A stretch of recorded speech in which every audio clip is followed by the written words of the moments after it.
تبارک الذی بیدہ الملک، بڑی برکت والی ہے وہ ذات جس کے قبضے قدرت میں ہر چیز کی بادشاہت ہے، یعنی کائنات میں ہر چیز اس کے قبضے میں ہے۔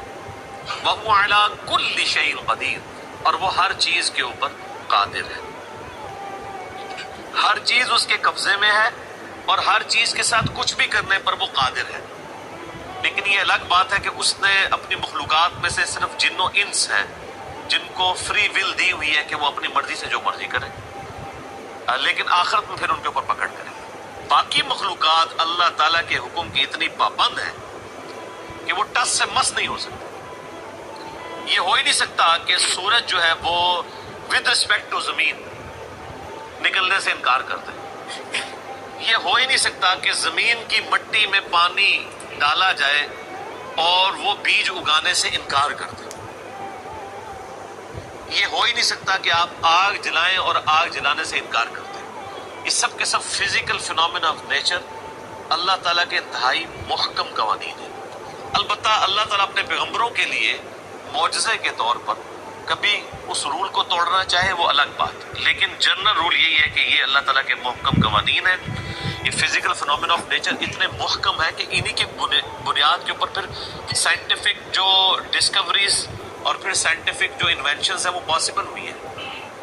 ادروائز اگر فورس آف بوئنسی جو ایئر کے اندر یا سمندر کے پانی میں ایگزسٹ کرتی ہے، یہ کسی دن کرے کسی دن نہ کرے تو پھر بحری جہاز تو آپ نہیں چلا سکتے سمندر میں، اور پھر پریڈکٹ بھی نہ کر سکیں کہ آج سمندر کا پانی بحری جہاز کو قوت اچھال فورس آف بوئنسی دے گا یا نہیں دے گا، تو آپ یہ شیڈول بھی نہ بنا سکتے۔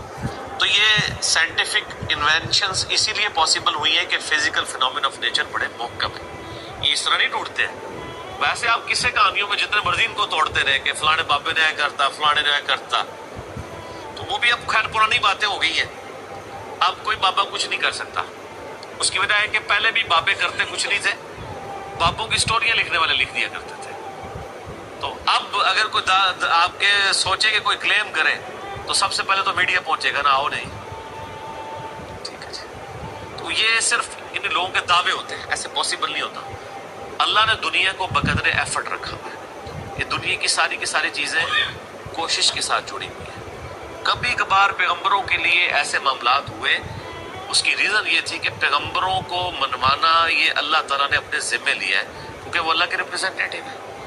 ادر دین پروفٹس کے بارے میں جو کرامات کا کنسیپٹ ہے وہ صرف زیادہ سے زیادہ دعا کا ہے، وہ اللہ کی مرضی قبول کر لے، اللہ کی مرضی نہ قبول کرے، پابند کوئی نہیں ہے، دھونس کوئی نہیں ہے۔ یہ ہر ایک جو گلی محلے میں آپ کو یعنی سننے کو باتیں ملتی ہیں کہ جی جناب فلاں بندہ بسم اللہ پڑھ کے پانی پہ چل لیتا تھا، اڑ کے ہو گئے، بوڑھے ہو گئے نا، یہ پانی میں بھی ہو گیا، کچھ بھی نہیں ہوتا میرے بھائی، ایسے پاسبل ہی نہیں ہے۔ اگر یہ باتیں ہوتی تو بحری بیڑے نا مسلمان تیار کرتے جنگیں کرنے کے لیے، بسم اللہ ہی سکھائی جاتی لوگوں کہ جی بسم اللہ پڑھو۔ دیکھیں سب سے زیادہ اگر کوئی کامل ایمان مومن تھے کون تھے؟ صحابہ اور اہل بیت، تو بسم اللہ پڑھ کے سارے کام کرتے نا، وہ کیوں کشتیوں میں سفر کرتے تھے؟ بسم اللہ ہی پڑھا کرتے نا۔ یہ پاسبل نہیں ہے، اس طرح نہیں ہوا کرتا۔ یہ سب کی سب کہانیاں انہوں نے بنائی ہوئی ہیں، دنیا کو اللہ تعالیٰ نے ایفرٹس کے ساتھ جوڑا ہوا ہے۔ اور آپ دیکھیں نبی صلی اللہ علیہ وآلہ وسلم کے دان مبارک بھی غزوہ احد کے موقع پر شہید ہوئے، حتیٰ کہ آپ بے ہوش بھی ہو گئے، اور اس طرح کے کئی واقعات آپ کو ملیں گے۔ دنیا کو اللہ تعالیٰ نے ایفرٹس کے ساتھ جوڑا ہوا ہے۔ یہ جو آزمائشوں کا معاملہ ہے یہ سب کے لیے ہوتا ہے، کبھی کبھار اللہ تعالیٰ کو معجزے والا معاملہ کر دے وہ الگ بات ہے۔ یہاں پہ لوگ یعنی آئے دن کہتے ہیں وہ جی فلاں بندے نے جناب اب کی چھال مارتی کچھ بھی نہیں ہوا۔ وہ محمد پناہ ٹوٹانی کے بارے میں مشہور کیا ہوا تھا، سر لے آؤ نا، مارو چھال جناب، میں گارنٹی دیتا ہوں آپ کو، آپ یہ کام کر کے بتا دیں، آپ جس مسلک کے ہیں میں پورے پاکستان کو اس مسلک کے اوپر لے آتا ہوں، لائیں تو پریکٹیکلی پتہ چل جائے گا۔ یہ سب کے سب ہوتی ہیں جھوٹی باتیں، اسی لیے وہ کہیں کونے خدرے میں واقعات ہوتے ہیں، بعد میں رپورٹ ہوتے ہیں، میڈیا میں سامنے لا کے پروڈیوس کریں۔ الذی خلق الموت والحیات لیبلوکم ایکم احسن عملا،